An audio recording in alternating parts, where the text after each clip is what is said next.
Alright, here's a completely stock Rumble Motors Mighty Apex, and I'm going to record an instructional video for doing a parallel switch conversion to the electric power system.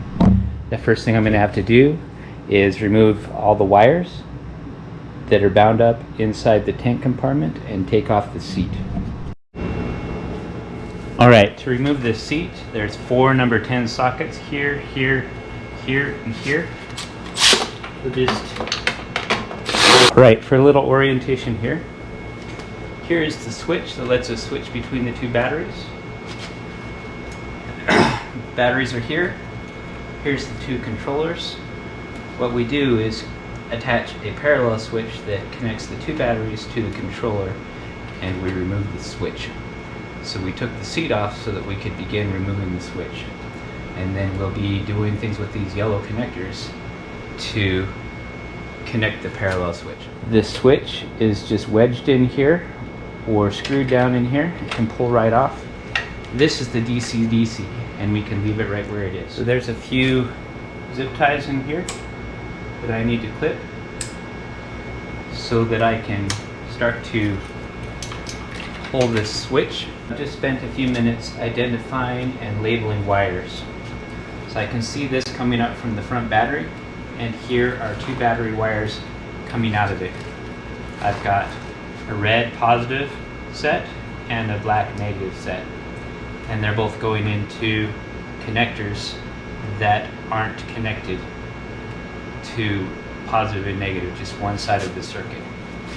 And then I can see coming up from the back the battery wires here. Here's the positive battery wires coming from the back, and here are the negative battery wires coming from the back. Now on my 2 positives, here and here, the plugs connected to them go back to the switch. So if I disconnect those, they're not going to be needed. So I'll snip that one there, and I'll snip that one there, and then I can pull those wires through, and that part of my switch is disconnected. Now the other side of my switch comes into the input for the power to the controller. Here, they go right in there. So I'm going to disconnect that one here as well. And now I can pull this side of the switch free. And all I have left is this positive lead that goes into the DC-DC. So I'll click that 3 from my switch here, and now I've got my switch completely off. Now the next thing I'm going to need to do is get my positive and negative wires from the same battery into the same plug.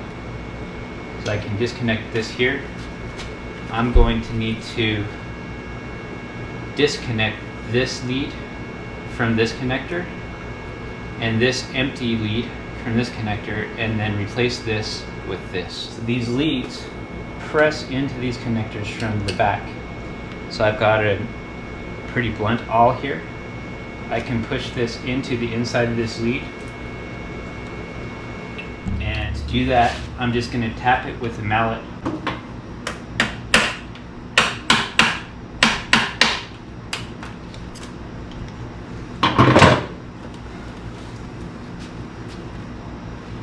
Now that I've got that free, I can just press it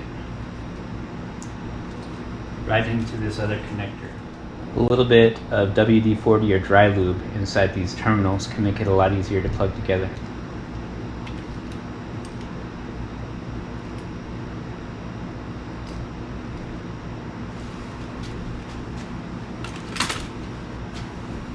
So now I've got my leads from my front battery and my back battery combined in the same plug.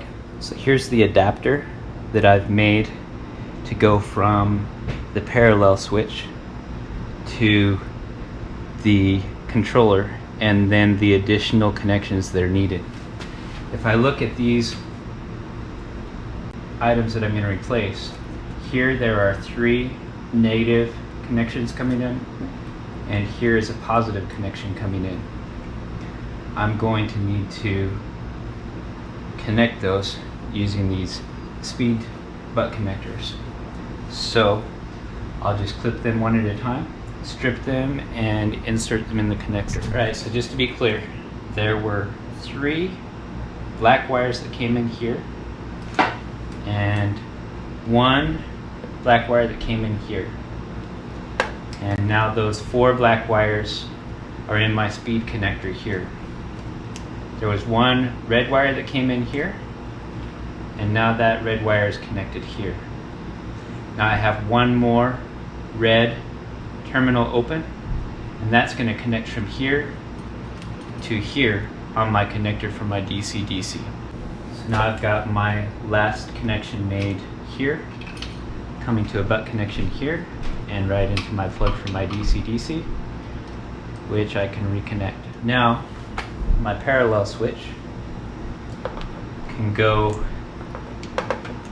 right into here, and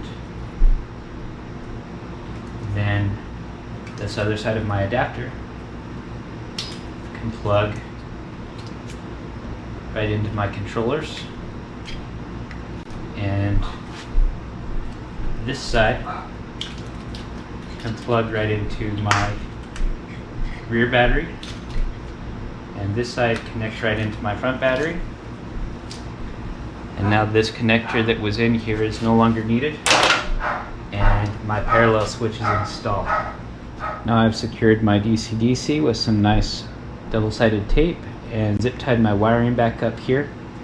I can put my seat back on. Now when we replace the wiring inside the tank area with these Velcro pieces, it works well to put the block for the parallel converter right here in front of the 2 controllers.